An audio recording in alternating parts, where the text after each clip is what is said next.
Hi everyone, in front of me I've got VIVO Y17 and let me share with you how to enable the night light or eye comfort mode. So let's start with opening the settings, and here we have to find display and brightness. Let's tap on it. Now let's tap on eye protection because it is the name of the eye comfort mode in this device, and let's start with tapping on manual. As you can see, the screen turns a little bit yellowish or amber. It is basically in order to filter the blue light, and you can change the intensity of that feature by going to the left with this switcher. You can make it cooler, and by going to the right, much warmer. It's almost orangish. You can also set in that time, so kind of you can schedule that feature, so you can choose the start and the end time, and your device will of course apply the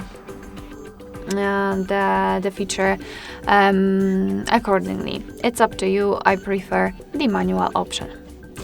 Alright, so that will be all. Thank you so much for watching. I hope that this video was helpful, and if it was, please hit the subscribe button and leave the thumbs up.